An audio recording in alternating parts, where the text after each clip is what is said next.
मानिए, लेकिन कथनी और करनी में 1% भी अंतर नहीं होना चाहिए। राइट पॉइंट यही है।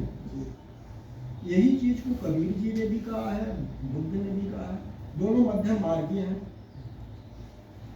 बुद्ध ने भी कहा है कि बीड़ा के तारों को इतना ढीला नहीं करो, नहीं तो नहीं करो।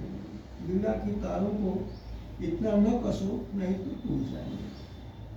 मध्यम मार्ग में ही सब जीवन है, मध्यम मार्ग में ही जीवन पूरा छुपा हुआ है। अति किसी चीज का घातक है, ये बात पॉइंट पर चल रहा है। और कबीर ने भी कहा है, अत की भली वर्षना, अत की भली न धूप, अति की भली न बोलना।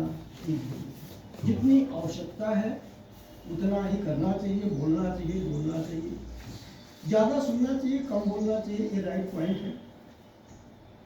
बुद्ध जी का कान बड़ा है और मुँह छोटी है, इस पर भी क्लियर करनी चाहिए कि कम बोलते हैं। 3 दिन में 3 क्वेश्चन किया है, केवल 3 क्वेश्चन किया है। उसके बाद जितना उनके रथ हाँकने वाले ने बताया उतना सुन लिया है। अगर बीच में कोई स्टॉप करता तो समझ लीजिए बेकार है, आप मतलब उपदेश देना शुरू करिए।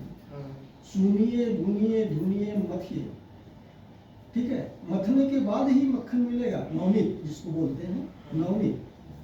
मथने के बाद अगर कोई मथेगा नहीं तो नवनीत में मक्खन निकलने वाला नहीं।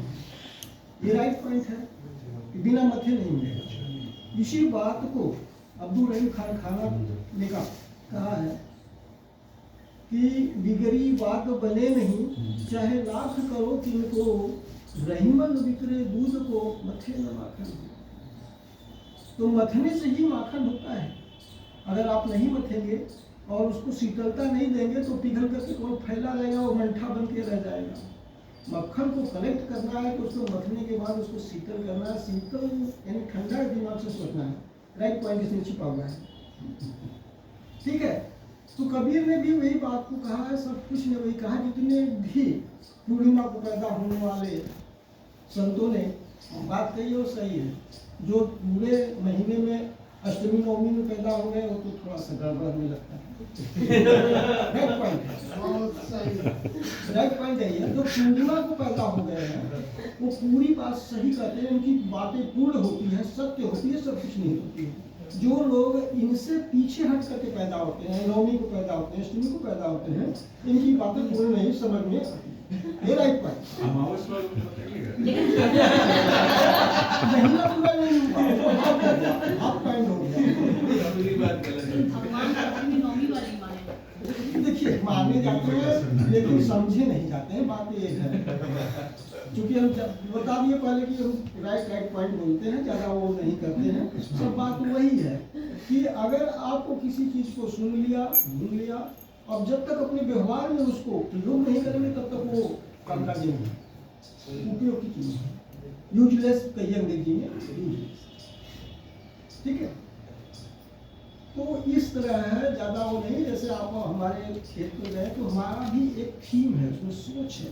हम सोचते हैं हमें जिम में जाने की जरूरत नहीं है, वहाँ पर जाकर पैसा देने की जरूरत नहीं है, हम एक्सरसाइज कर लेते हैं। इस शरीर से अगर कोई एक्सरसाइज अगर नहीं करता है तो जस्ट लाइक चुकंदर की तरह हो जाएगा, शिकायत हो जाएगी। डॉक्टर के पास आएंगे, फैट बढ़ रहा है, फैट बढ़ रहा है। एक किसान नहीं कहेगा कि फैट बढ़ रहा है। शुगर की मरीज हो रहे हैं, अरे फरसा चलाते उसका शुगर तो खुद ही कर गया कार्बोहाइड्रेट, और उसका शुगर कैसे बढ़ेगा। स्वस्थ रहने के लिए एक्सरसाइज जरूरी है, मेरे कहने का आशय है।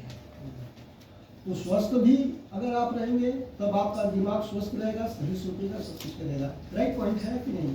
बस यही सब चीज है, उसको समझना। कबीर में सब कुछ छिपा हुआ है। संत कबीर भी यही कहा है सुखी रहने के लिए कि यदि आप सुख से रहना चाहते हैं, सुखी रहना चाहते हैं, तो दूसरों को दुख मत दो। और कबीर भी यही राइट पॉइंट कहा है कि दुर्बल को न सताइए, जाकी मोती हाथ खाल की श्वास से बात नहीं है। तो सत्य बात को ग्रहण करिए और क्या सुनिए। जो कहें कि सार को गई रहे धोखा दे बड़ा, सब चीज जो सार में है, जो आपके लिए उपयोगी है, ग्रहण कर लीजिए। बाकी सब कूड़ेदान में फेंक दीजिए। प्लस पॉइंट है। आप लोग बताइए, हम ज़्यादा बोलने के लिए नहीं आए, सुनने के लिए बात आए।